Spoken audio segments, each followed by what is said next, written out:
Good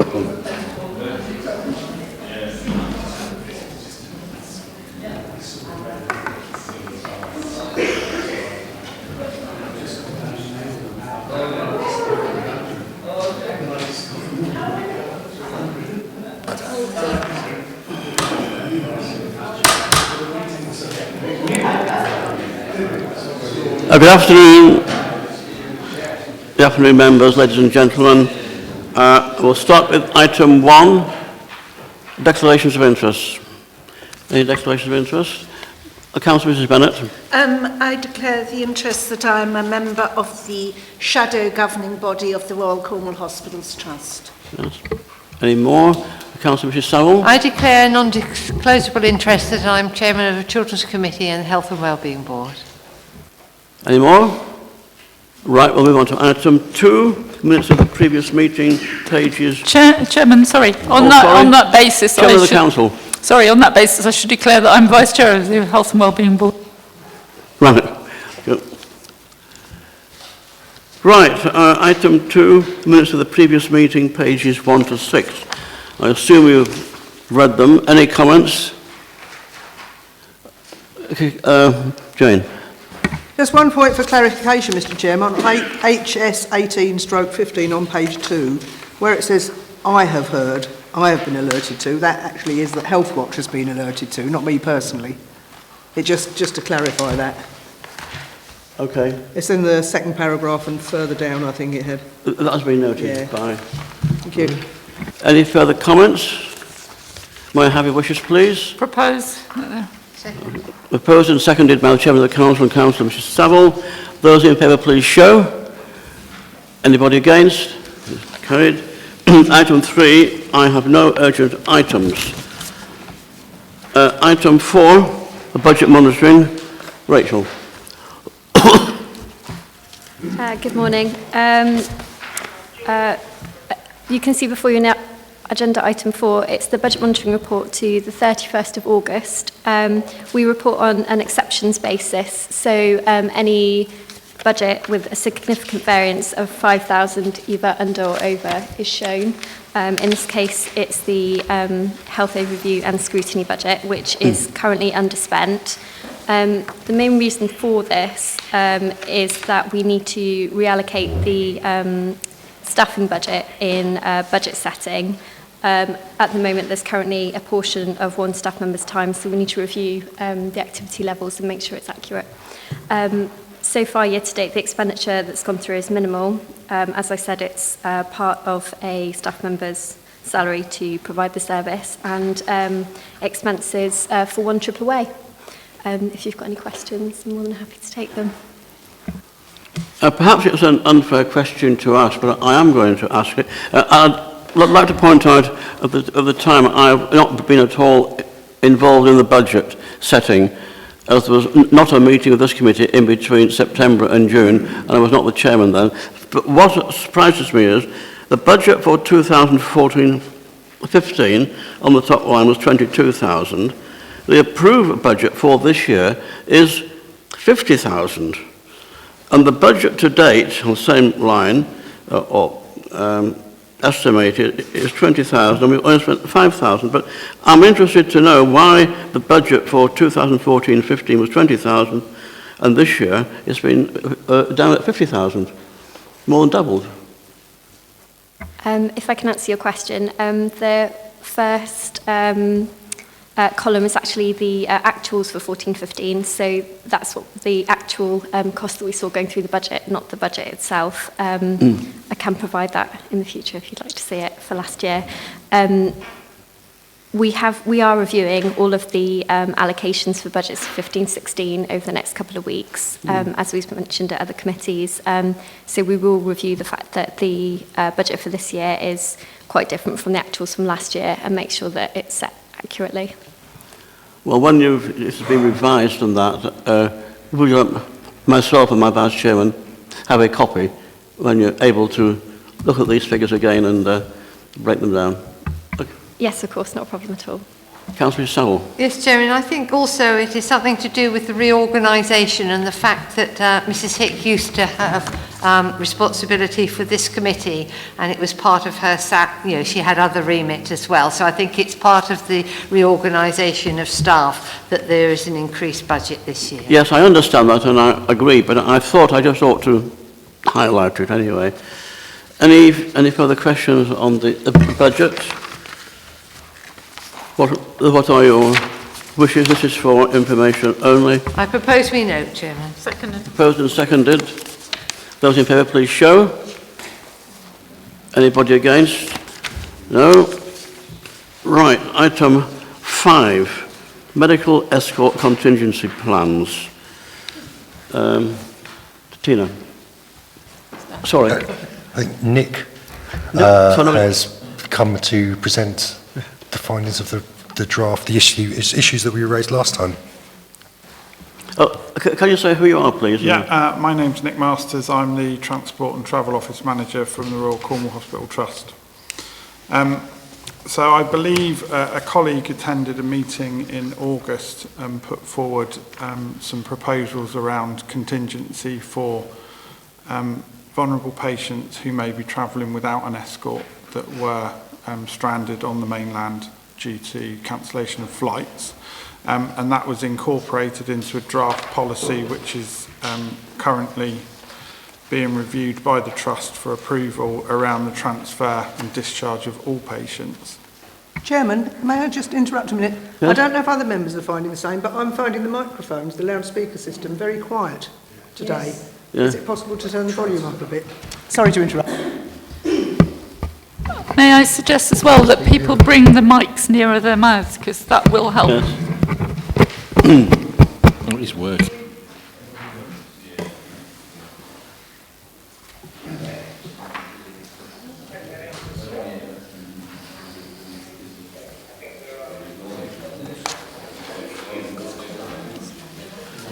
Got a conference call coming in.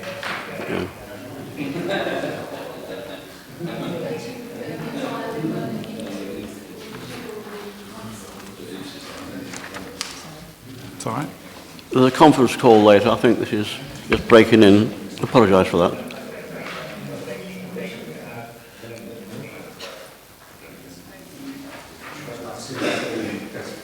Pardon?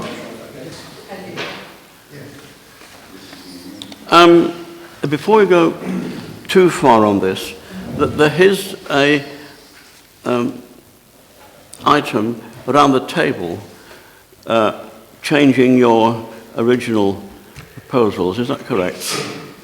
I don't think it was to change them. Well, not changing them, but Some amendments. an amendment. Was there Yeah. just one amendment? There was one amendment. It was raised yesterday that... I raised it, yes. Yeah, so, and I've now reviewed and looked at the amendments that were proposed by Jane Martin, and this was specifically around patients weighing over 95 kilos who were unable to board an aircraft without assistance, and the previous version that was tabled effectively said they would transfer by boat or wait until they were able to board the aircraft without assistance, and clearly that's not realistic. So I've now inserted a third option, which is that there would be a transfer by charter aircraft with provision to carry a stretcher.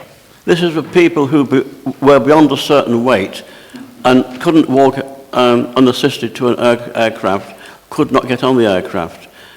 They'd have to go by boat. So I asked the question, well, supposing a person who is over the 15 stone and can't walk aboard an aircraft unassisted, they're not going to get home easily. But this apparently has now been solved. What I'm trying to point out is that paper that's put round the table is the same as the one you've read, except for the overweight one, right? So you don't have to reread the whole paper. It's just a correction. Right, Nick, carry on. So effectively, I'm aware that this was put forward, and we were asked to then come back with the draft policy for discussion, which is why I've come today. So it's really, that's the proposal for the draft policy, and it's to take your comments. Right, if you turn on to page 11 of your main report, agenda item 5, right? And then you go on to the page 13. Chairman, forgive me for interrupting, but it might be more helpful if you refer to paragraph numbers, because we've got there are at least 3 different paging systems, depending on whether it's iPad, hard copy, or report number. So perhaps paragraph number would be more helpful. Right. It's item 5. It's page 17 on this report, or page 5 of 20 of the actual report. Might you see that, right? And it starts off by introduction. Now, I'm assuming that you've all read the report, so I'll go through it page by page and ask anybody if there's any comment on the paragraphs and items.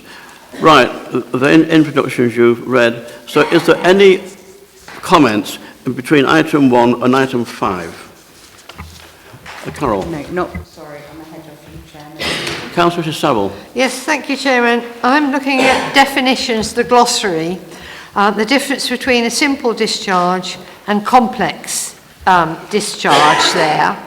I obviously fully understand, but sometimes, due to age and general vulnerability, although there isn't a need for a multi-professional, multi-agency approach to their discharge, they actually, certainly patients who are going to the off-islands, actually might benefit from a short stay in the hospital on St Mary's. I think just by a simple and complex discharge, just on the actual operation that has been performed or the treatment that has been performed, actually doesn't always look at the holistic needs of the patient, of the person. And I think certainly for very elderly people, and especially if they have to transfer to an off-island, I don't think they should just need to have to go directly home, if possible. If I could just respond to that, the simple This is and item complex, 4, yes. yeah, the simple and complex discharge definitions are based around a wider picture and the way that patients are determined within the trust and across the wider healthcare community. That's not to say because they're simple that they wouldn't go to a community hospital for rehabilitation. It's more looking at their long-term prognosis rather than short-term. So we would determine a complex discharge as a patient that would require ongoing care packages, etc., coming back into the community. A simple one, possibly not, or a simple package. That may involve then going to St Mary's for a stay prior to going home. Right, So it would be a clinical decision made on a case-by-case basis. Thank you. Any more questions on items 1 to 5? I guess I'll go over the page from 5.3 down to item 6. Any comments? Councillor Daly, could you tell me? We have got that case 6.2. The very last sentence, we've got this question of transferring to St Mary's rather than direct. We've got the case of transferring to St Mary's rather than direct covered in 6.2, last bullet point, I think.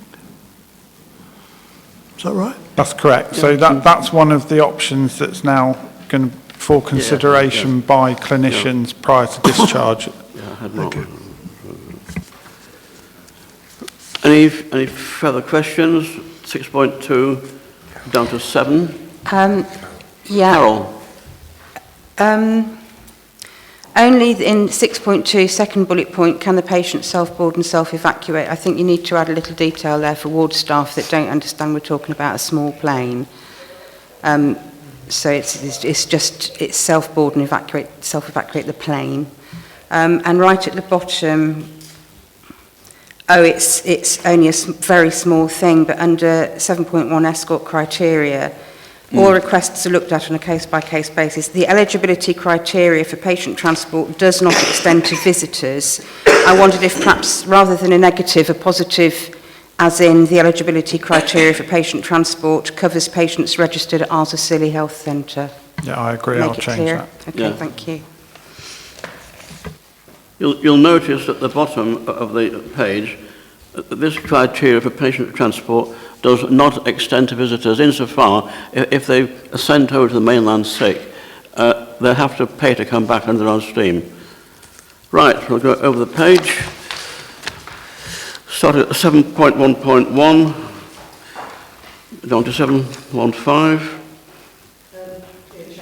Jane? Item 715, Jane Hurd Health Watch. The question of healthcare professionals normally carried as patient escorts and the authorisation of escorts. There have been a couple of cases reported to Health Watch recently, and I think Nick knows about them, whereby a relative has been asked to accompany a medivac by the medical authorities here. I don't know the reason why, but for some reason they've asked a relative specifically to go with them.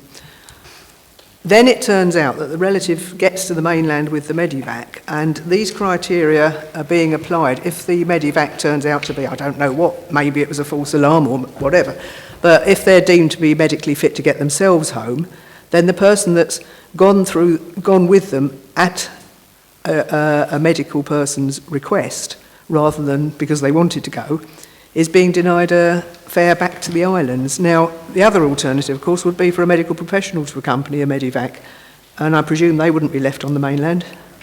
I think the answer to that is there is a medical professional accompanying the patient because there'd be a medical evacuation. So there is a medical professional on the helicopter.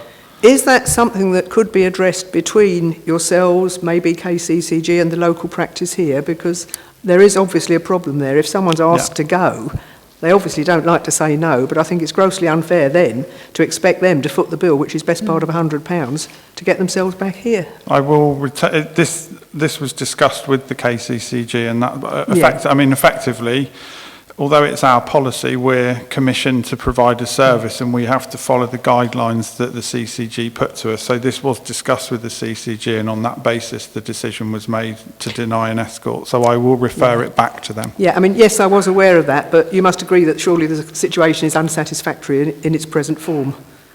I suppose... I think the local practice needs to be involved in it as well, or the local hospital. And I've discussed it with John as well, over a specific incident. I think it's understanding there are two incidents, of which I'm not going to go into detail, but it's around whether this escort provision is for the benefit of the patient. And certainly on one occasion that wasn't the case. The patient still required an escort on discharge. The question was, the person who escorted over wanted to go back separately at our expense, and then for us to pay to fly another relative over to escort the patient back, and that's the one that I said no to. The other one I'm not aware of, but I will happily look into it if... I think perhaps we need to get further discussion on this, and I'm happy to refer it back to the CCG. Thank you. Because there could be a case where a person goes over to the mainland for a cataract operation and has to have an escort. And it could either be a relative, or if they haven't got one, a medical person. Can I just come in, Anyway. Chairman? Sorry. We're just talking about escorts who accompany a patient on a med evacuation. It's not really covered in this policy, and it needs clarification, and I've spoken to Kate Blackledge, and I think Nick agrees that it needs to go back to the KCCG for some advice and clarification. Chairman of the Council. I was merely going to endorse the need for clarity on this one. Obviously the cases have got to be genuine, and it's got to be a two-way, suitably acknowledged process. Councillor Sims. Well, on the same point, firstly, and my mum had to go away, it was a year ago now. I went with her, and then I came back later that day, but there was no need for me to go over and come back with her. I mean, it's obviously settling her into hospital is a lot different to meeting her at the airport over here. So I don't think it needs clarification. And also, 715 bullet point 3, I think there's a Boolean algebra issue here. The patient is under 16 years of age or between the age of 16 to 18 and in college on the mainland. I don't see why, if you're between 16 and 18 and are not in college on the mainland, you don't get somebody to accompany me. Do you see the issue there? I've just noticed that. So again, this went back to the CCG, and the CCG response to me was that it's 16, and that's a flat. So if they're over 16, there's no requirement for an escort because they are medically competent and capable of giving consent. Well, I would have thought there's no point having the No, college on the I'll mainland. strike it then. out. I'll remove it. Okay, fine, thank you. Any further questions before we turn page? No. Right, over the page 7.3.3, onwards. Carol. Can we just do 7.2? Specific escort scenarios for Arthur City residents.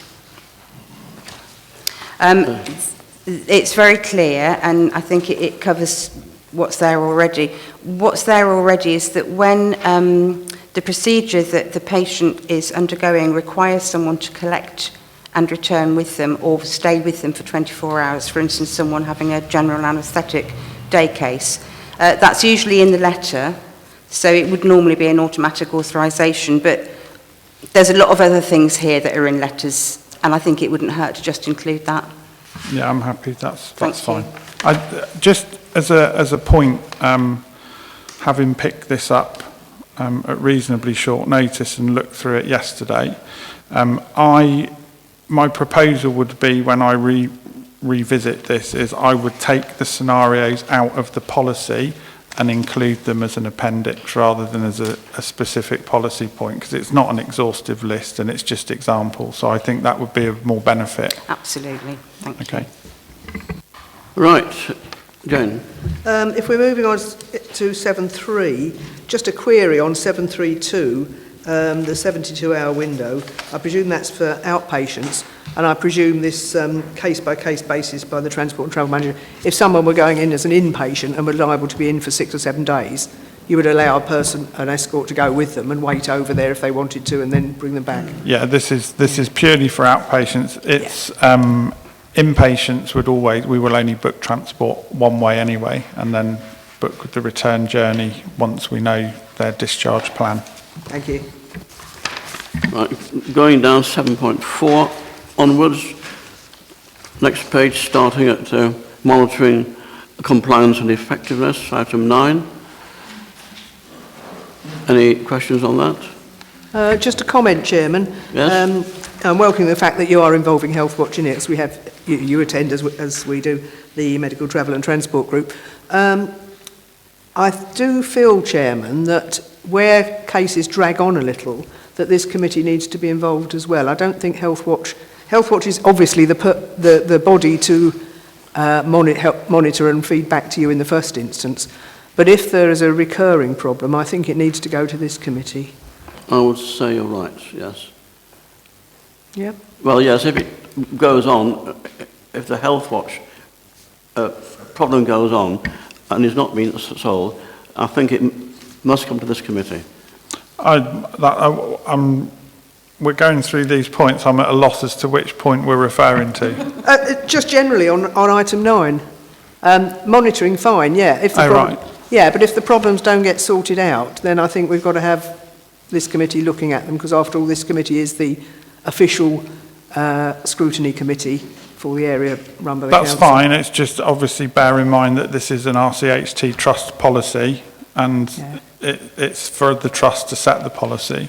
So whilst we're happy to have involvement and input, it wouldn't be that we will take on board comments and recommendations, but that's not to say we would adopt them. Quite.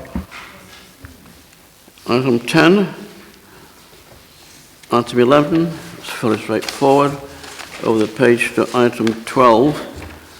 And then if you go on to Appendix 1, you'll see the various authorisation forms, etc., which need filling in.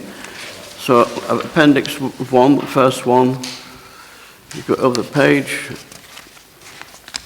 you'll get the questions, frequently asked questions. Anything on that? No? On the frequently asked questions, this was something that I put together in conjunction with Carol earlier this year. And it was more of an addressing the recurring issues. I'm more than happy to take comments on that, because I think that's a collaborative piece of work that needs to just evolve over time and address those issues. So if people are aware of regular questions, please feed them back either directly to myself or through Carol, and we'll update. Councillor Saville? Chairman, just before we conclude this, can I just ask, what hours is the patient transport office open?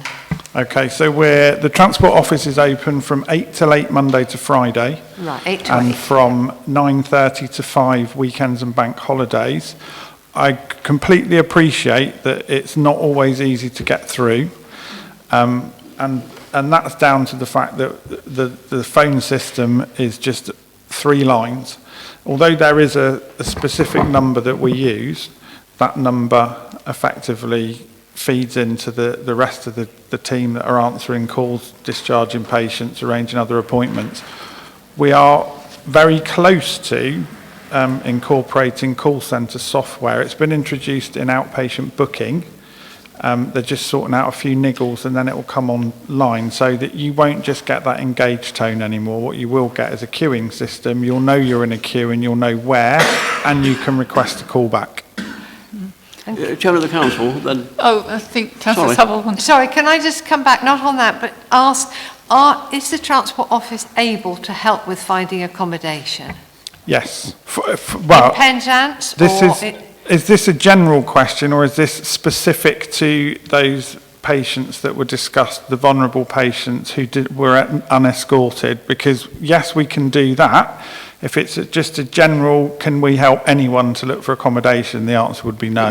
No, I meant if you've a vulnerable patient Absolutely. who's been discharged from the hospital that day, who gets to Land's End or Newquay and the fog comes in at 5 o'clock, etc. Yes, so the plan is, my original plan was to go out and try and find some preferred accommodation that would assist and be helpful. Unfortunately, because it's the NHS, I've been told by procurement I can't do that unless we go through a tender process. So we will certainly become involved. We'll obviously have some that we're aware of. I think the key element to this is the involvement of Volunteer Cornwall, and we'll activate that very quickly, so that rather than just somebody on the end of a phone, there's now a person there as well, and we'll work with them to make sure that there's suitable accommodation arranged. And people will be given options. If somebody wants to, as a specific place they'd like to stay, obviously we'll arrange that for them. Thank you. Chair of the Council. Just a point of information, really.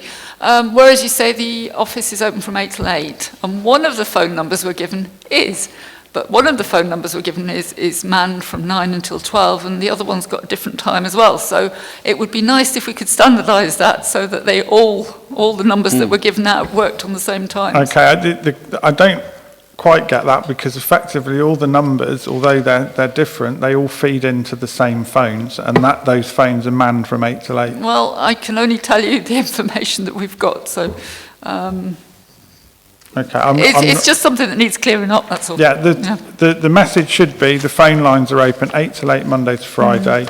If people ring the standard number that we give out, which is 252211, then that will go through, and with the queuing system that will make people aware of what the call's for.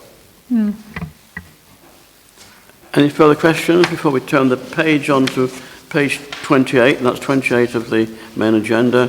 Appendix 3, governance information. Any questions? Next page, link to key external standards, title. Over to page... Chairman of the Council, do you have any further questions on the document before you go? No, I don't. I was just waiting for the vote, and then I was going to sprint out the door. Okay, or if you wish, you're quite welcome to. Right. Over the page, Appendix 4. Next page, headed the impact. And that brings us to the end of that. Any further comments, Nick?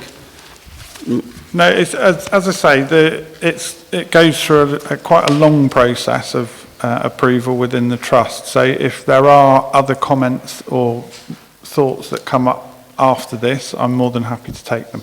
Then it'll be brought back to a next meeting of this committee for approval. But in the meantime, You're frowning, councillor. No. Oh, sorry. In the meantime, it will be amended, right, and brought back to us for, hopefully, final approval. Yes. Right. And I understand it is going to Health Watch too when it's amended. Yes. Thank you. You agreed then? The Chairman, amendments... I don't think we should finish this discussion without a word of praise for the operators of patient transport. Oh, in yes, that office, yes, you're because quite right. it's improved immeasurably over the years, and they're always efficient and helpful, and it is appreciated. Thank you. I will pass that on. It has improved because I can remember the days when it was mooted, you had to pay up front for the whole of the fare over to the mainland. I think Chairman of the Council remember that in the old days. Can I just confirm that our latest community survey echoes what Councillor Bennett has just said, and most people are extremely satisfied with the way it's working now. Chairman of the Council and then Colin. Yeah, I was happy to propose a recommendation if that is called for with that wording. I'm not quite sure. But also I was going to say thank you. We are, despite what it might seem like, very grateful for the service. Thank you. So I will pass that on. Hopefully, we have seen changes. I know there was some issues initially of standardising it when I first came into post, but it was just trying to get some consistency really, and I think we're seeing that now. Jane. Can I just... Councillor Daly. Councillor Daly. No, you... Yes. At the beginning of this discussion, it was said there would be something about if the journey was interrupted, what would happen, what you should do. This was around the vulnerable patients without an escort. So, this is a discussion still ongoing with Health Watch. It's how do we get this information to the patient at the right time to make sure they know who to call. So if it's an inpatient, we can obviously address that within the trust ourselves. This is more for outpatients who potentially have left the hospital already and get to Land's End and find there's a problem. So we've had the discussion with Skybus, and they're aware of the provision, so they'll now know to contact us. I think what we're trying to do is, wherever possible, try and put the onus on either the trust or on Skybus to make that initial contact rather than the patient. But we need to make sure that the patient has the information available. It will involve simply a phone call to Patient Transport Office, and then we'll start the process. And the key area is to involve Volunteer Cornwall, who will then assign... there's a piece of work been undertaken in Penwith, which is assisting people home from hospital. So they're not just drivers, they're a bit more than that, so they get involved with the patient, and it's utilising that service so that somebody will go along and effectively make sure they're okay, take them to wherever they're going to stay overnight, and then once the flights are up and running, we'll liaise with Volunteer Cornwall and they'll pick them up and take them to the airport. Jane? Chairman, can I just make the comment that I'm very grateful to Nick for coming over here, I think we all are. Is it your first visit to Scilly? It's not, no. I used to come quite regularly and spend most of my time under the water. Right, so you know, you are fully aware then what off-islands have to do to get to the off-islands, go down those stone steps on the quay? Yes, I am aware. Yeah, excellent. Right, if there's no further comments, I'll close the item and we'll await your draft. The ball's in your court now, Nick. Thank you very much for the Not a information. problem. I'll hopefully get that back to you in the next 2 or 3 weeks, the reworked draft. Cool. Right, that's the end of that item. We'll move on to item 6, optometry. Right, yes. Now, there's going to be a telephone link between us and the mainland now to deal with these questions, so just bear with us a moment.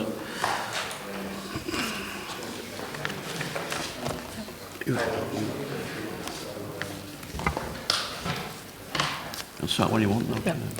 Okay, this item was brought to this committee's attention by Health Watch about waiting times for an eye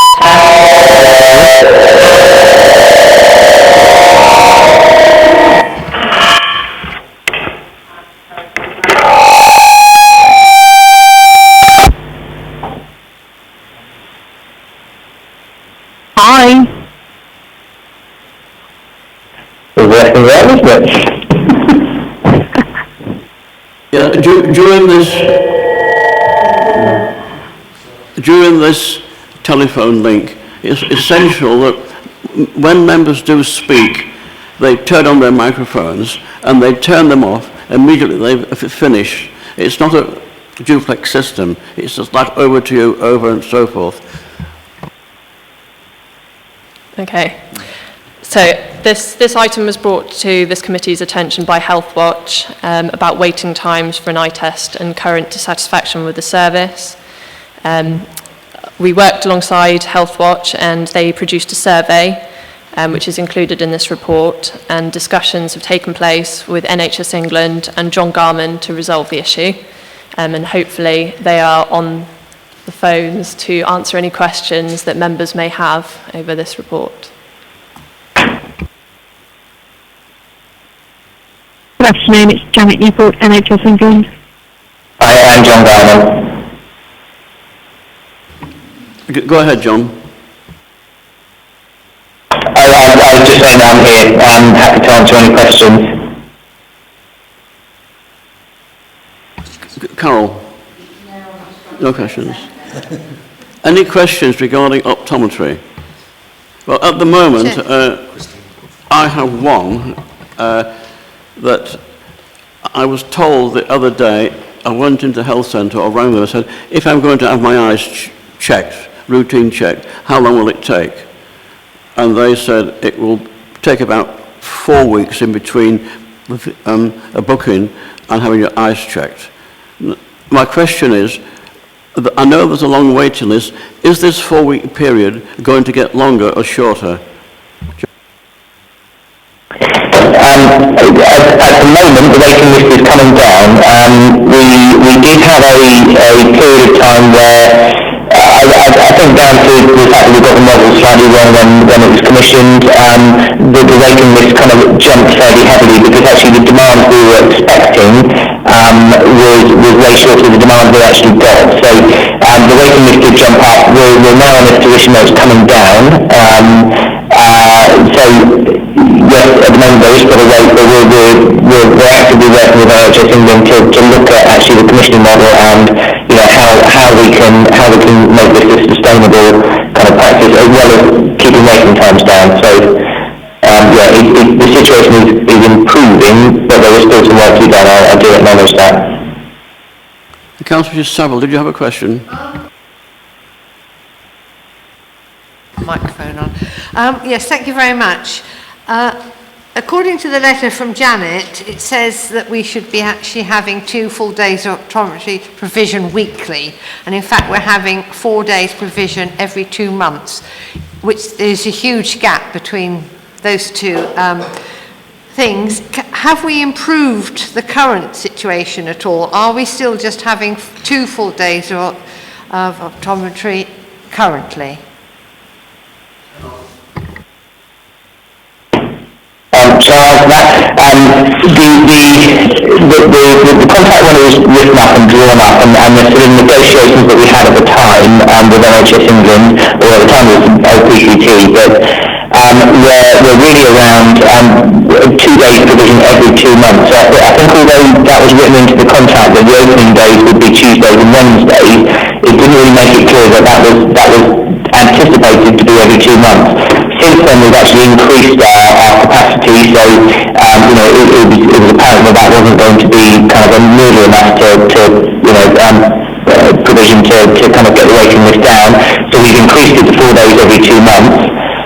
We're looking at how we can increase that further, but I think I'd be really surprised if we ever get to the position where we can provide 2 days every week. And actually, I don't think there is enough demand for that, if I'm being truthful.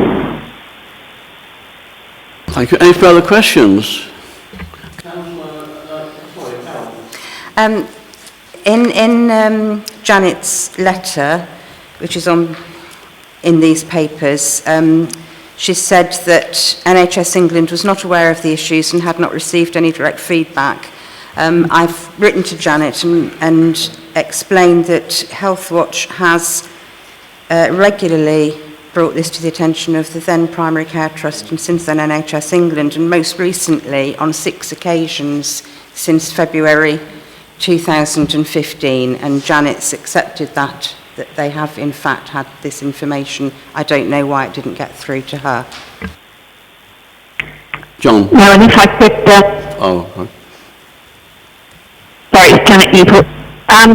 There has been some changes, as I'm sure you're all aware, with regards to the structures of NHS England. We've recently merged with Bristol, North Somerset and South Gloucester. So at this point in time, I think perhaps those reports haven't been getting to the right person. But now that I'm in the loop, as I've stated in my letter, that we're very keen now to work with John in order to make sure that we've got the right provision at the right level for the residents of the island, really. So that piece of work is about to start now. John and I already have meetings booked in order to look at numbers and to look at funding and to look at how we can improve optometry care for yourselves. So that piece of work is about to be undertaken. Just a query for Janet, I think. Does this include children's eye testing for the school children here? It wouldn't be school children, no, so that would be under a different contract, I'm afraid, so that isn't ours. But if it was an NHS-like test, it would be, but so it just depends exactly what you mean in the question, because if it's something to do with the school eye test, then obviously it's not us, but if it's an NHS eye test, then yes, that would still cover children as well. Any further questions? Can I just clarify? We are currently offering sight tests for children, as James pointed out. It's not part of a school programme, but there are certainly children's eye tests available at the health centre. Any further questions from the committee? No, well, thank you very much for the information. It is much appreciated. Thank you. And obviously we'll keep you updated with regards to outcomes and things. So thank you very much for inviting us to speak to you today. Thank you. The recommendation is to invite NHS England to this committee to present plans and explain why they've been taken to ensure access to optometry services to the Isles of Scilly. Are you prepared now to accept that recommendation? This will be an ongoing thing, by the way, because the proof of the pudding is in the eating as to if the list is going to get shorter or not, and also the length of the contract. Carol, you have some...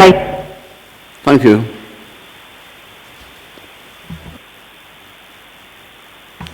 Proposed and seconded. Those in favour, please show. Thank you. Carol.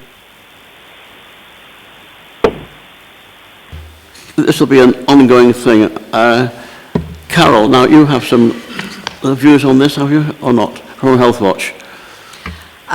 Well, I think Jane and I are both very happy that NHS England are now actively looking at this issue, and as long as it ends up that an appropriate level of service is set, I gather there is a problem with the way NHS eye tests are funded. The money kind of needs to follow the demand, which it doesn't always quite meet. But we'd just be very happy that if it ends up with a better access, that's good. Yes, well, if you report this to Health Watch, and conversely, we would like to know as a committee if you do have complaints, and I'm sure you'll tell me if there are. We'll always pass on feedback. Thank you. Right, I'll move on now. If there's no more questions, I'll move on to item 7, Adult Community Services Procurement. Oh, sorry. Wait a minute, let's... what page are on this?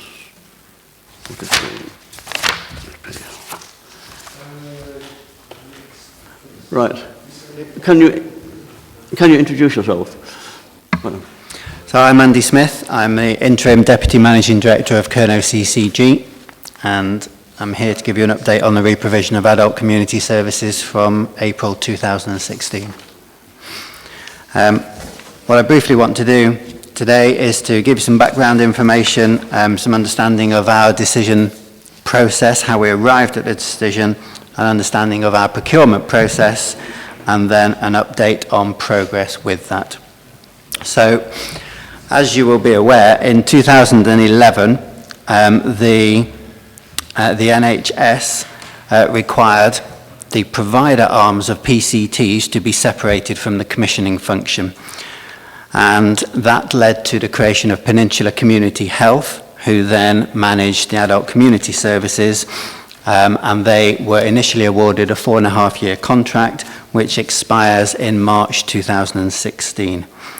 This year we have successfully agreed through contract negotiations a sum and a continuation of that contract to the end of 15-16. We did offer Peninsula Community Health a 12-month extension. They declined to take that extension, and hence the CCG has a requirement now to re-provision those services from April 2016. In terms of the decision process that we undertook in order to understand how we would do that going forward, then we took a wealth of advice. So we spoke to legal firms, we spoke to the healthcare regulator Monitor, and we also spoke to the new models of care team that is set up by NHS England, which has been set up specifically to help providers and commissioners work towards implementing the models of care and models of provision that were outlined in the 5-year forward view that was authored by the Chief Exec of NHS England, which talks about much more integration between different areas of provision. The consensus opinion from all of the bodies that we sought advice from was that in order to comply with both competition and procurement law, we needed to offer this to the market, and the process that we are following then is an open market procurement that does meet competition, procurement and regulatory requirements. So our process, as outlined in the paper, is that we have called for expressions of interest via a prior information notice. We have received those, and we have developed a document giving background information together with our requirements, what we're seeking from an incoming provider. That has been distributed to the providers or potential providers. We are awaiting bids currently to come in, after which we will evaluate, award, and then mobilise service for a smooth transition from April onwards. In terms of the progress with that process, then as you would expect, we have developed a detailed project plan, and I'm pleased to say that we are on plan with that process. As I've indicated, the stage that we're at in that process is that we are waiting for bids to come in from potential providers. But as you'll appreciate, this is a live process, so in this forum at the moment there is limited information that I can give. What I will do is commit to keeping this committee informed of progress.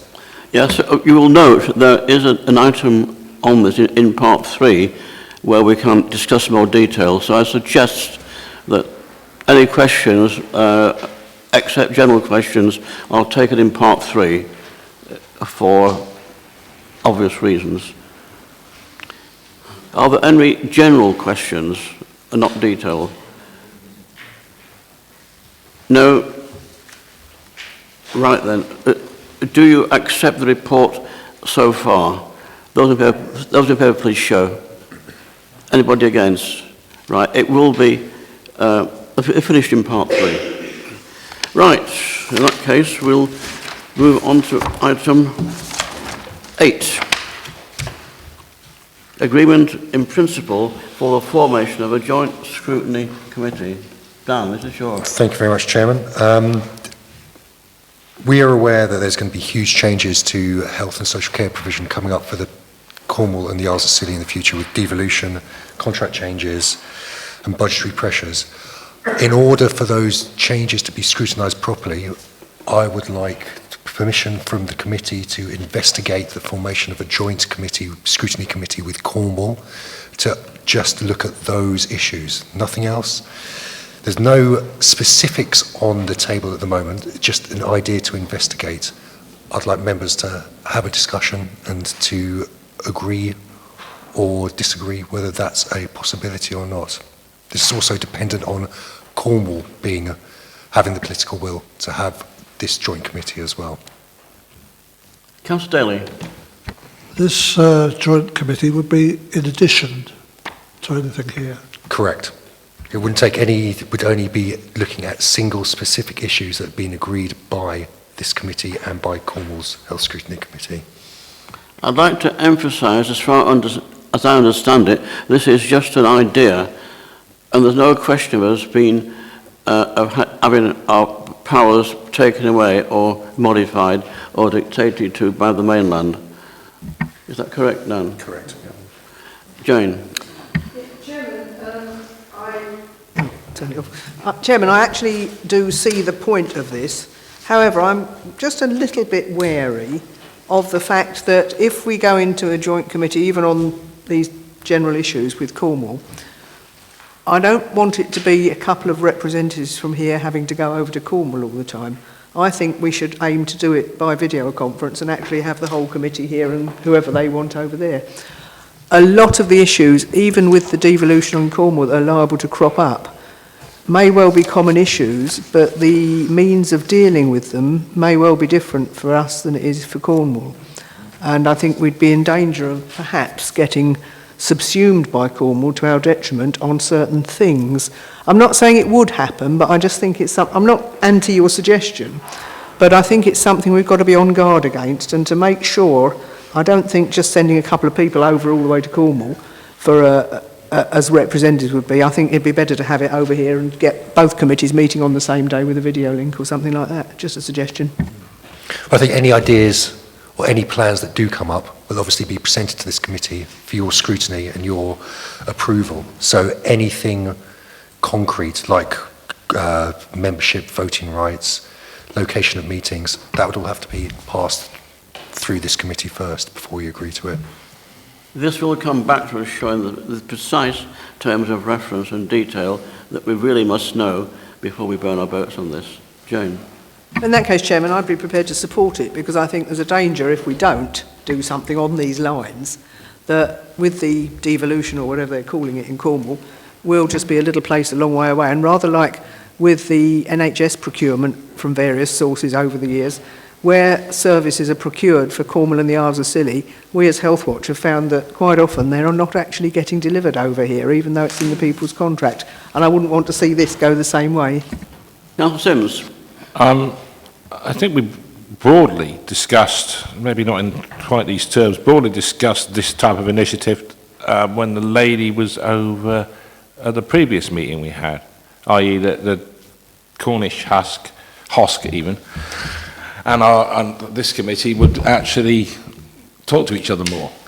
And I think that possibly that would maybe be a more productive way of doing it rather than forming additional committees. Just improve liaison between the two hosts.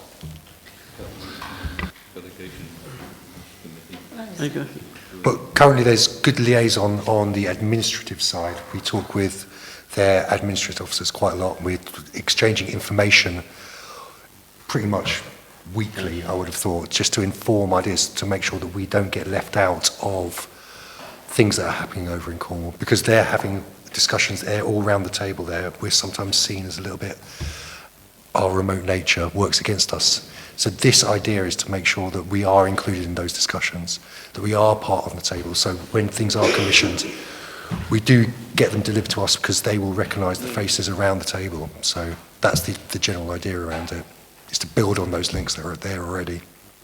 Councillor Bennett. Thank you, Chairman. I would support this idea, but I do think it needs to be a formal arrangement.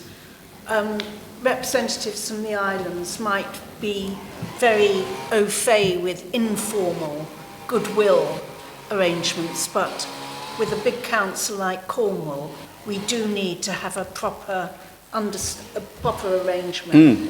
Some of the areas which are upcoming, including really massive things like the integration of health and social care, I think we can only benefit from joint scrutiny. Once we get into the habit of doing this, I think we'll realise the proper benefits of joint scrutiny, and without doing away with our own individual perspective of services as they apply to islanders. I think that is something slightly separate, but let us go forward with this idea and play a full part in scrutinising what are going to be very major changes, probably. The Councillor, Mrs Saville, and then Councillor Francis. Yes, Chairman, I would support this idea, but I would just like to say that the NHS have a statutory duty to consult with us on any changes of service anyway, so they should be bringing their changes to us. And also we are a different authority and deliver individually our social care provision. But again, I think it's better to be in, having a voice, out, and it all happening beyond you. So I would support this, but statutorily the health service should consult on any changes, and so I think having this should not negate their other statutory responsibilities. I think because if we, however way it operates governance-wise, just because we've been involved in health overview with Cornwall doesn't mean they don't have to consult us separately. Correct. Councillor Francis. Well, it's just really to reinforce what Dan and Christine has now just said. I think it's crucially important. We obviously want to keep our independence, with our control over our health care. But Cornwall are going to go ahead and scrutinise this anyway within their committee, and it's clearly it's sense to be involved in that process and to have somebody providing our voice on a committee than us being left out of it. Again, it's just more dangerous not to be involved than to be involved, so I would support it. Any further comment? Oh, Councillor Daly. Yeah. Chairman, taking into account things that have been said, I wonder if I could propose an amendment to this recommendation. Yes, and go ahead. After the words Cornwall Council, to have in addition to our own Health Overview Scrutiny Committee. Sorry, could you speak up, Councillor? Yes. After Cornwall Council, insert in addition to our own Health Overview Scrutiny Committee. So it makes it clear it's an addition and not. Right, could we done that? So the amended recommendation, the proposed amended recommendation is that members agree in principle to the formation of a joint health scrutiny committee with Cornwall Council in addition to our own health scrutiny committee to scrutinise upcoming peninsula-wide changes in the commissioning and delivery of health and social care in Cornwall and the Isles of Scilly. This would be subject to coming back to us with the detail, or rather subject to us agreeing on details of the terms of reference, which we don't have at the moment, do we? Correct. Any comment on that? Right, that's been proposed and seconded. It's just an exploratory situation at the moment, isn't it? So it's going to come back to the specifics anyway. We're not burning our boats now. No, would we? Any further comment? Right, those in favour of the proposal, please show. Chairman, maybe we should just have a second recommendation that says all the governance arrangements will be brought back to this committee, the next committee of this meeting of this committee, so that we are actually quite clear that the governance arrangements and the practicalities will actually come before this committee again. Yeah, all the details will be brought back. I assure you, I shall watch this very carefully. I'm sure you all will. I'm just curious about timeline on it, really, because all these things are galloping ahead, and it needs to be done fairly quickly. Possibly, I don't know when's the next hospital. The next hospital is in February. So it might well be possible to get some sort of at least informal update on it before then, and possibly bring it further forward, because I mean, it's quite a long time in the stage of, in the way everything is accelerating And forward. we would have to get the agreement of Cornwall as well. Yeah. So that's the It's other... a two-way thing, yeah. Yeah. No, I appreciate that, but Yeah. I think that the timing, it's imperative to get it done quicker rather than... As you know, that any final decisions will be those of the members on recommendation of the officers, but we have the final say, and we are the ones who go to the gallows if it's wrong. Right, I've had a proposal and seconded. I'm going to take the vote. Those in favour, please show. Anybody against? That is carried. Right, we'll move on to item 9. Concessionary fares for boat travel, pages 49 to 52. Oh, sorry, Gareth, yes.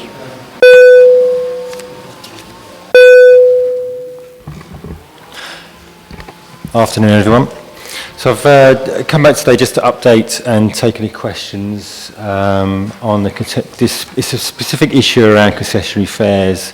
Quick bit of background was that one of the providers for medical travel chose not to renew their contract, which left a gap in provision, particularly for St Martin's residents, around accessible transports.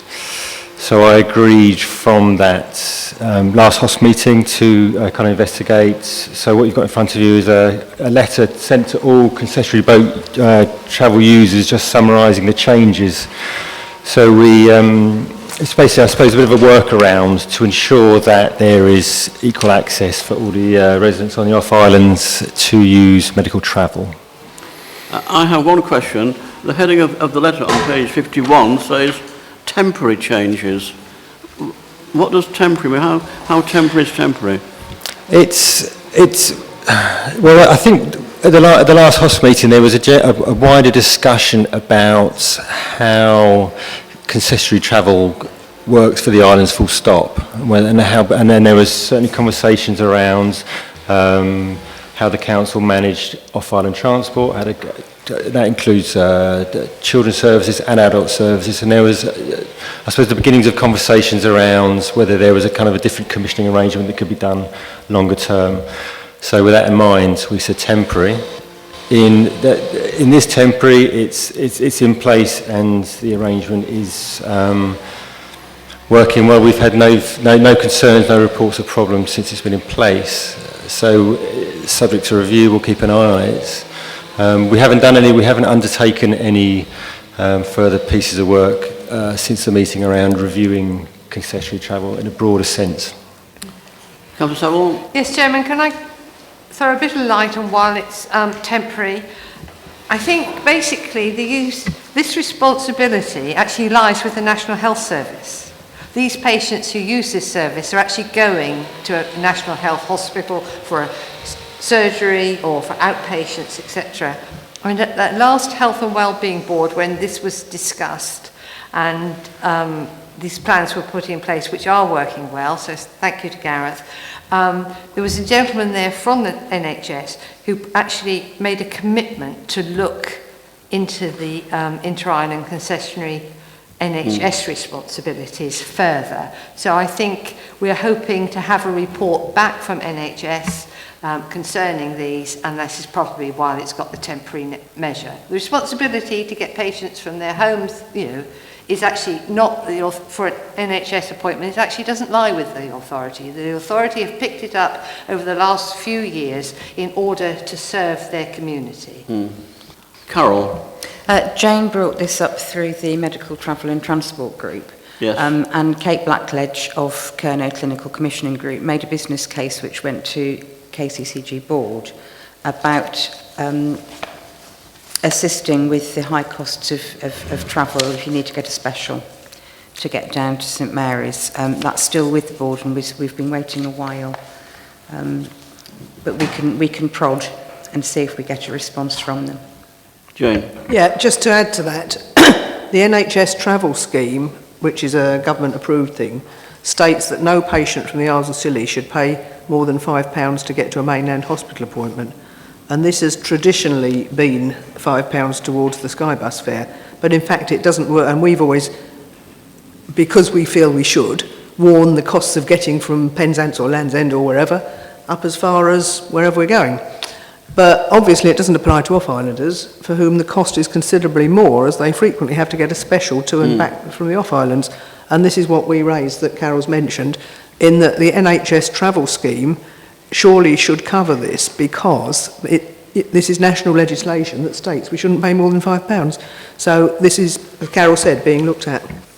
Yes, I agree that national legislation of £5 is enshrined in law. But of course it is not fair to the off-islanders, who in any case have to pay something before they can claim the £5 in between here and the mainland. Any further questions? Right, the recommendation... Chairman, could I just I'm sorry, Colin, yes. Perhaps just give members a little bit of history on this. This was introduced when we got when the the bus pass legislation went through Parliament, and the Department of Transport gave us a sum of money, I think it was around 60,000 at the time, to organise what we felt was needed. And so we did that. Yeah. We included these health specials in that total scheme. So that was the history of how it came about. Before that, you were left on your own. I know it's been a long, controversial history, but I think at the moment it's beyond our realms to make a decision. But by all means, pursue it through Health Watch. I'm sure Carol will... Health and Wellbeing Board are on. Yes. Right. If there's no further questions, the recommendation is to note the negotiated terms for access to boating. Those is that seconded? I'll take the vote. Those in favour, please show. Anybody against? That is carried. We'll now move on to item 10, Health Watch update. Carol. Thank you, Chairman. I'll just gallop through. The main news for us is that six months after we did our community survey, we finally managed to produce a report. We had to move and do an annual general meeting and an annual report and lots of other things in the meantime. But the Wesleyan Health and Social Care Community Survey 2015 report is now available. We sent it to all providers and commissioning bodies on Monday this week. So straight to 2.4 in this update, we were very pleased. In fact, the response rate was 26.75%, which we're thrilled about. Yes. People actually bothered to sort of fill in the survey. What we did this year, we asked people to rate services which they or a family member had used in the last 2 years and add a comment if they wanted to. And just about everybody filled in a rating of some service that they'd used. And most services right across health and social care and the experience of medical travel, which we included, were all rated good or better. So I love this survey because it's our one opportunity to ask everybody everything, and when we ask everybody everything, it gives real context to the feedback that we get all the time. So the context is that most people are pretty happy, thank you. Where we do get criticisms and concerns, they're generally pretty well thought out observations, and there were some very clear indicators in the ratings and the comments of areas of concern, which are local eye testing, which we've heard about today. Availability of physiotherapy, and I'll just qualify that by saying I think people use physiotherapy to mean a number of different things. There's the musculoskeletal back and neck pain service, which is provided by Peninsula Community Health. That's a weekly service. There's also rehabilitation and recovery after injury or operations. And a lot of different providers are working together. We would recommend that there's much more joined up thinking about that provision and better use of facilities here on the islands and staff that we have here on the islands who can provide a service. Adult mental health provision is actually with the clinical forums led by John Garman and Gareth on looking at integrated provision for the Isles of Scilly. Arrangements on discharge from Trellisk Hospital we've looked at today. and access to child and adolescent mental health services and consistency of provision. It was a small number of comments in the survey, but chimed with other feedback that people say that CAMS services are really good when they get them. It's getting them, and then the consistency of provision in that staff are often prevented from coming across because of weather disruption and what have you. And Cornwall Foundation Trust have picked up that point, and there is also the transforming CAMS agenda across Cornwall and the Isles of Scilly. So when I wrote this, we hadn't finished the report. We did send all the comments to the relevant service providers and asked them to respond, and we have received responses from some providers. So the final report is the ratings, a summary of what people told us, and the response from the provider where it was given, and that's available, will be by later on this afternoon available on our website. Item 2.4 on here, we had a visit from Royal Cornwall Hospitals Trust in September. This was well before the devolution deal. It was well before PCH indicated that they would not continue their contract. This was set up just as a get to know the Isles of Scilly better visit. Took a while to put together. So it was quite good that we had two quite senior managers from Royal Cornwall Hospitals Trust on the island for 2 days in September. They did an exhaustive tour because I took them everywhere, spent a long time down the quay looking at people getting on and off boats, looked at medical launch, looked at ambulance boat, looked at the wellbeing centre, and they were very impressed with the gym facilities for rehab. And they spent a long time talking to Tess Lloyd and also Jenny Ehrentraut later on up at the hospital about rehabilitation and what can be provided here. They spent a long time talking with Anita. They met with John Garman. They looked at facilities in the hospital. They talked to John about different treatments that might be provided here so we can keep more people on island and not have to go away. So it was a really full-on, really interesting for them and us, and very useful for us trip. Bev Ballin-Bull, who is the patient experience manager, is writing up a full report, and there will be recommendations in that report to go to the board.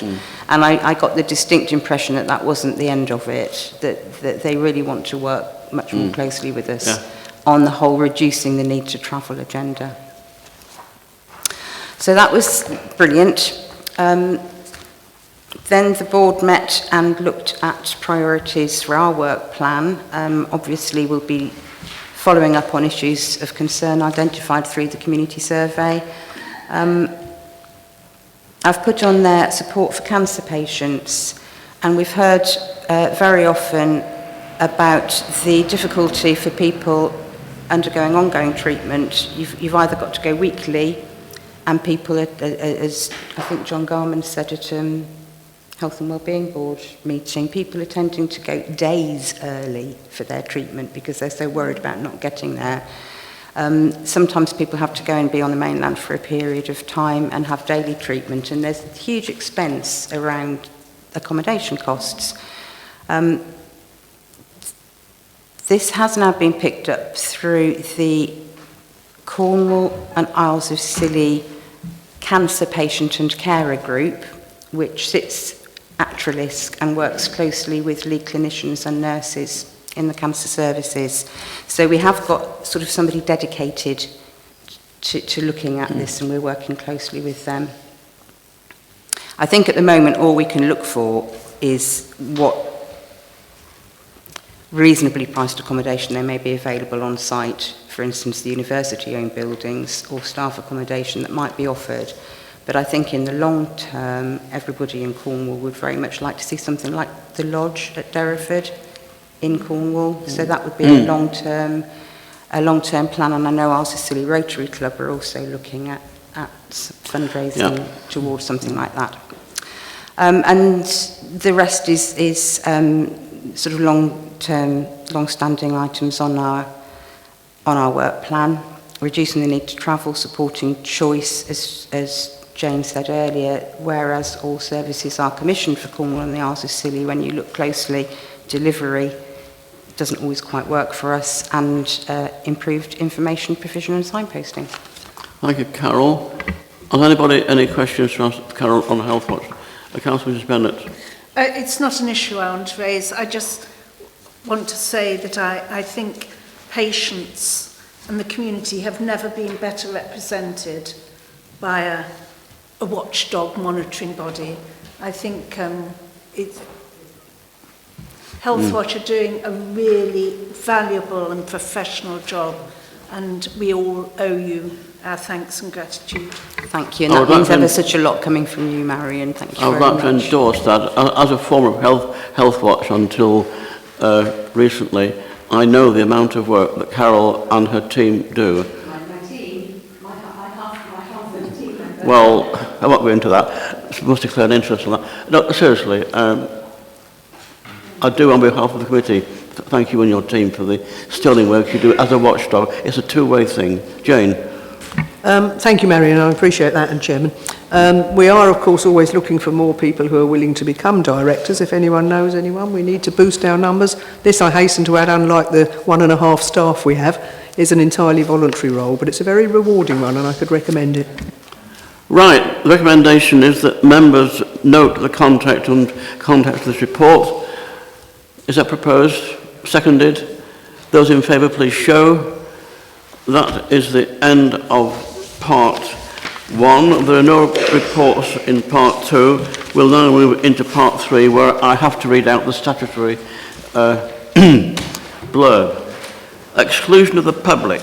That under section 100A(4) of the Local Government Act 1972, the public be excluded from the meeting for the following terms of business on the grounds that it involves the likely disclosure of exempt information as defined in paragraphs 2 and 3 of Part 1 of Schedule 12A of that Act as amended. The two items being information likely to reveal the identity of an individual, being information about business affairs of any particular person, including the authority holding that information. Is it your wish to accept that? Those in favour, please show. Anybody against? Right, we'll now move on to item 12. Now,